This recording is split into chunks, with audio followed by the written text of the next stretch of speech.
Hey, good morning, everyone. It's Monday, June 10th, and glad to be back with you guys. Just was back on Saturday from a mission trip to Peru, which went very well. The team is all safe and sound and made it back. And I had requested prayers from you last time for protection and rain, and God fulfilled on all of those. So if you prayed, thank you for that, and especially for the protection. This was my third trip there, and as such, I really saw this time the what protection is, and what I mean by that. From with it being my third time, the first two trips, I was still kind of enamored just by the environment, the fact that we're in the Amazon basin, and not focused so much on the travel and the means of travel. Whereas this time, uh, more not being so enamored with everything, and just more focused on the logistics and what we were up to, just really seeing all the potentials, and being on that on the big river, and then even the small river, in a boat that just sits basically right atop the water, kind of low rides, just a couple inches above the river. So again, thanks. God is good, and the team was very stretched, and there was zero complaining within the conditions that we were in, and there was a lot of fruit as well in the village that we were serving. So we are going to be picking back up in Second Samuel today, and when we left off last time together, we had finished through verse 11 of chapter 2. Excuse me here, I'm going to plug in my computer, which I did not do. So when we left off together last time, we were in, it was verse 11 of chapter 2 of Second Samuel, so we're going to pick back up here in verse 12 of chapter 2. And it says, "Now Abner, the son of Ner, and the servants of Ishbosheth, the son of Saul, went out from Mahanaim to Gibeon, and Joab, the son of Zeruiah, and the servants of David went out and met them by the pool of Gibeon. So they sat down, one on one side of the pool, and the other on the other side of the pool. Then Abner said to Joab, 'Let the young men now arise and compete before us.'" There's now about to be this contest between the warriors of Abner and warriors of Joab. And by way of review from our last time together, David had inquired of God, "Hey, should I basically go back up to the cities, to Israel?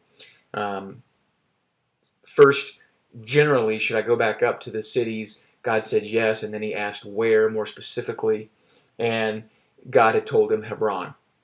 And David, with his men, went to Hebron, and it was there that the men of Judah, verse 4 of chapter 2 here, the men of Judah came there and anointed David king over the house of Judah. And what we saw in that is the fact that David was patient. David was seeking the Lord and how this was all going to transpire, with Saul being dead, and with David's history with the Israelite people. He could have simply said, "Hey, I'm going to be king. This is how it's going to go." But he didn't do that. He wanted to follow God in this, and that's exactly what he did. So he's patiently kind of going through this rise to kinghood, and also in verse 8. So David, but before verse 8, David then now is king of Judah, but then Abner.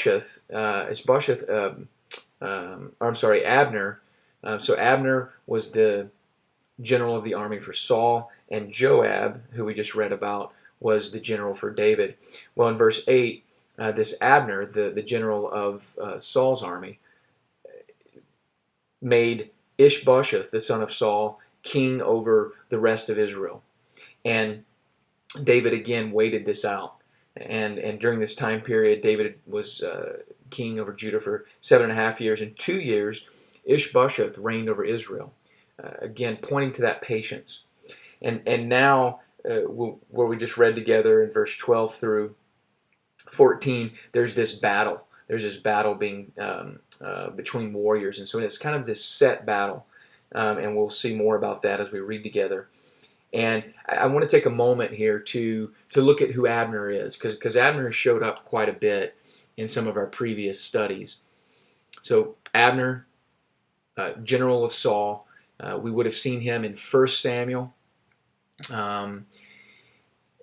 When David had gone out to fight Goliath. Remember, David as shepherd boy, basically on a mission from his father just to bring goods to his brothers who were on the front line in this standoff over this valley with the Philistines, and Goliath day by day coming out and defying the God of Israel, challenging a competitor, and no one was taking him up on it. And during this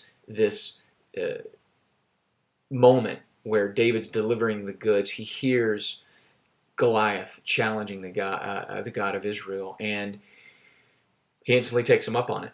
And David, as we know, defeated Goliath, and ultimately the Philistines were defeated that day by the army of Israel. And in 1 Samuel, when Saul saw David going out against the Philistine, this is chapter 17, verse 55, he said to Abner, so there would have been Abner standing next to Saul as Saul's general of the army, the commander of the army, Abner, whose son is this youth? And Abner said, as your soul lives, O king, I do not know. And Abner didn't know David at the time. And then 2 verses after that, it says, when David had returned from the slaughter of the Philistine, Abner took him and brought him before Saul with the head of the Philistine in his hand.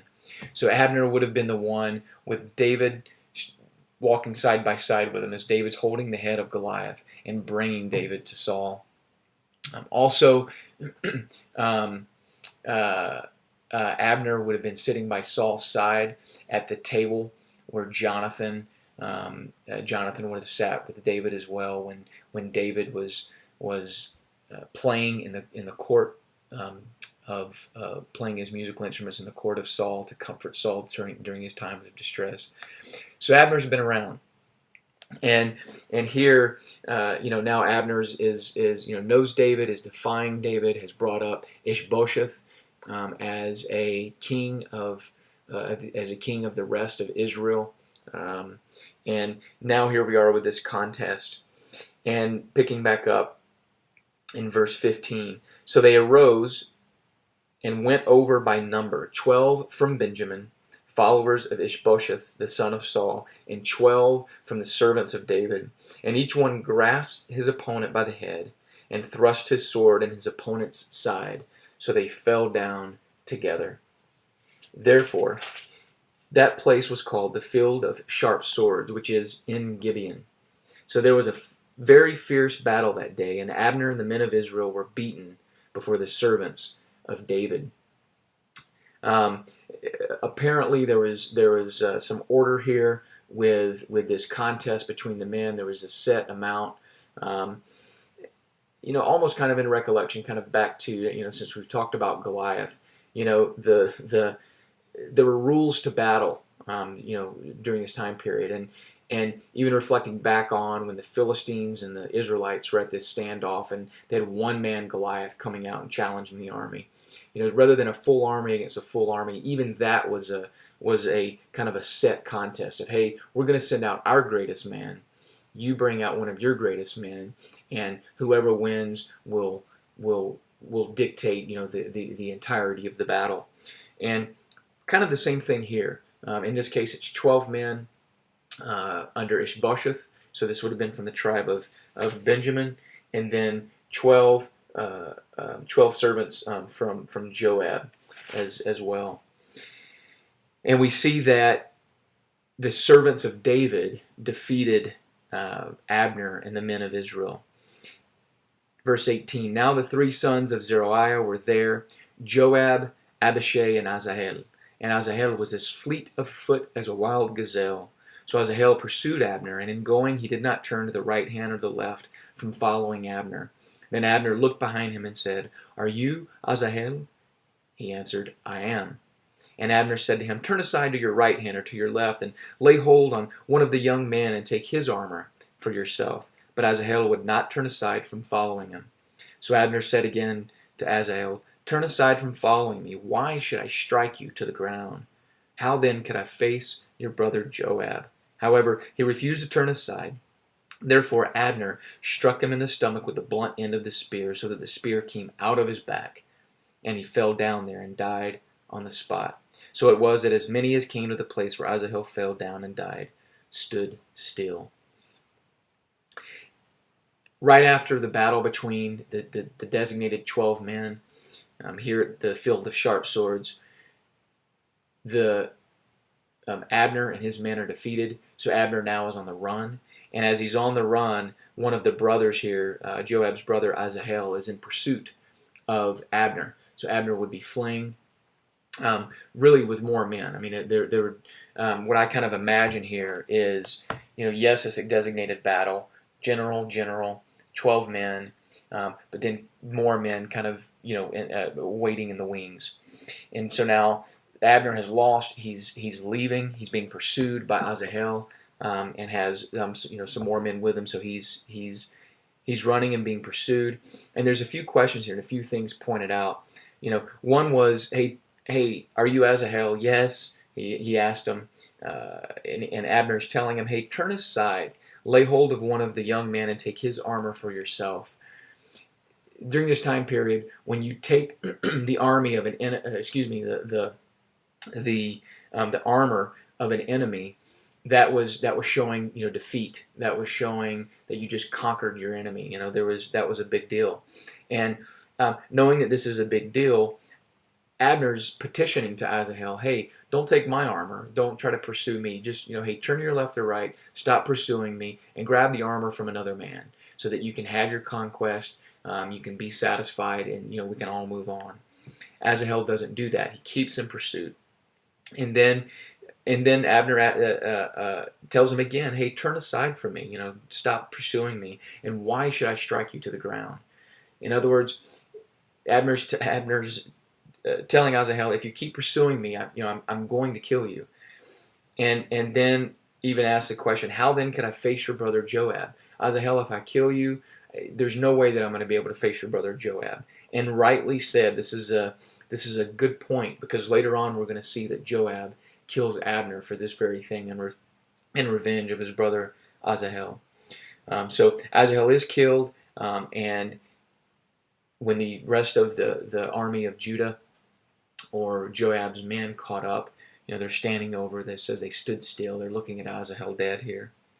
Verse 24, Joab and Abishai also pursued Abner, and the sun was going down when they came to the hill of Ammah, which is before Gah, by the road to the wilderness of Gibeon. Now the children of Benjamin gathered together behind Abner, became a unit, and took their stand on top of a hill. So now the men are coming together, right? So kind of what I said earlier, you've got the 12 men versus the 12 men and the two generals, but kind of in the wings you have other men. Well, now these men are gathering together as one unit, because Joab and Abishai continued in their pursuit. And now as they're continuing their pursuit, they're looking at a whole army. They became a unit, took their stand on top of the hill. Then Abner called to Joab and said, shall the sword devour forever? Do you not know that it will be bitter in the latter end? How long will it be then until you tell the people to return from pursuing their brethren? And Joab said, as God lives, unless you had spoken, surely then by morning all the people would have given up pursuing their brethren. So Joab blew a trumpet, and all the people stood still and did not pursue Israel anymore, nor did they fight anymore. Then Abner and his men went on all that night through the plain, crossed over the Jordan, and went through all Bithron, and they came to Mahanaim. They call it quits. Joab and Abishai in pursuit. The armies of Israel under Abner were gathered, and there's this petition now from Abner saying, hey, are we going to devour each other forever? Let's call this off.